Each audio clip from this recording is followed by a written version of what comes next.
ಒಮ್ಮೆ ರಾಜನಿಗೆ ತನ್ನ ಪ್ರಜೆಗಳ ಪ್ರಾಮಾಣಿಕತೆ ಬಗ್ಗೆ ತಿಳ್ಕೊಳ್ಬೇಕಂತ ಆಸೆ ಆಗುತ್ತೆ. ಆಗ ಮಹಾರಾಜ ತನ್ನ ಮಂತ್ರಿಯನ್ನು ಕರೆದ್ಬಿಟ್ಟು, ಮಂತ್ರಿಗಳೇ, ನನ್ನ ಪ್ರಜೆಗಳ ಪ್ರಾಮಾಣಿಕತೆ ಬಗ್ಗೆ ತಿಳ್ಕೊಳ್ಬೇಕಾಗಿದೆ, ಏನಾದರೂ ಒಂದು ಪರೀಕ್ಷೆಯನ್ನು ಏರ್ಪಾಡು ಮಾಡಿ ಅಂತ ಹೇಳ್ತಾನೆ.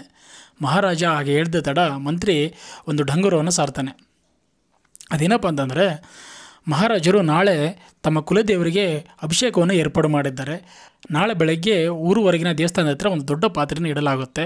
ಪ್ರತಿಯೊಬ್ಬರು ತಮ್ಮ ಮನೆಯಿಂದ ಒಂದಿಷ್ಟು ಹಾಲನ್ನು ತೆಗೆದುಕೊಂಡು ದಾನವಾಗಿ ಕೊಡಬೇಕಂತ ಹೇಳ್ತಾರೆ. ಜನಗಳಿಗೆ ಮಹಾರಾಜರ ಪೂಜೆಗೆ ಹಾಲನ್ನು ದಾನವಾಗಿ ಕೊಡೋಕ್ಕೆ ಇಷ್ಟ ಇರಲ್ಲ, ಆದರೆ ಮಹಾರಾಜರ ಆಜ್ಞೆ ಪಾಲಿಸಲೇಬೇಕು.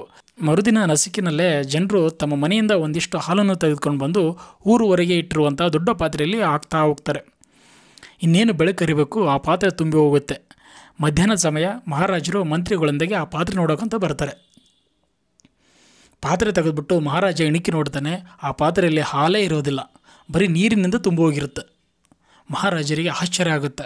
ಇದೇನಿದು ಮಂತ್ರಿಗಳೇ ಅಂತ ಮಂತ್ರಿಗಳನ್ನೇ ಕೇಳ್ತಾರೆ. ಆಗ ಮಂತ್ರಿಗಳು ಹೇಳ್ತಾರೆ, ನೋಡಿ ಮಹಾರಾಜರೇ, ಇದು ನಿಮ್ಮ ಸಾಮ್ರಾಜ್ಯದ ಪ್ರಜೆಗಳ ಪ್ರಾಮಾಣಿಕತೆಯ ಕೈಗನ್ನಡಿ ಅಂತ ಹೇಳ್ತಾನೆ. ಆಗ ಮಹಾರಾಜಿಗೆ ಬೇಸರ ಆಗುತ್ತೆ. ಇಲ್ಲಿ ಜನ ಏನಂತ ಯೋಚನೆ ಮಾಡಿರ್ತಾರೆ ಅಂತಂದರೆ, ನಾನೊಬ್ಬ ಹಾಲು ತೆಗೆದುಕೊಂಡು ಹೋಗಲಿಲ್ಲ ಅಂದರೆ ಏನು ವ್ಯತ್ಯಾಸ ಬೀಳುತ್ತೆ, ಯಾರು ಗಮನಿಸ್ತಾರೆ ಅಂತ ಅಂದ್ಬಿಟ್ಟು ಯೋಚನೆ ಮಾಡಿರ್ತಾರೆ. ಹೀಗಾಗಿ ಆ ಪಾತ್ರೆಯಲ್ಲಿ ಹಾಲಿನ ಬದಲು ನೀರೇ ತುಂಬಿರುತ್ತೆ.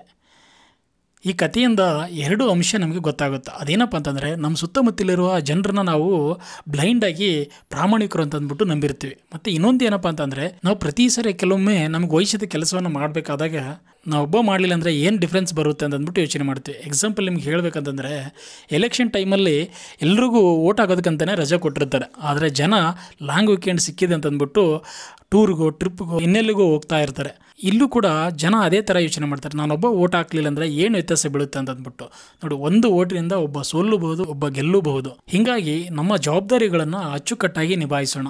ಈ ಕತೆ ಬಗ್ಗೆ ನಿಮ್ಗೇನು ಅನಿಸ್ತು ಅನ್ನೋದನ್ನ ಕಮೆಂಟ್ ಮೂಲಕ ತಿಳಿಸಿ. ಈ ವಿಡಿಯೋ ನಿಮಗೆ ಇಷ್ಟವಾದಲ್ಲಿ ದಯವಿಟ್ಟು ಲೈಕ್ ಮಾಡಿ ನಿಮ್ಮ ಸ್ನೇಹಿತರೊಂದಿಗೆ ಹಂಚಿಕೊಳ್ಳಿ. ನಮಸ್ಕಾರ, ಧನ್ಯವಾದಗಳು.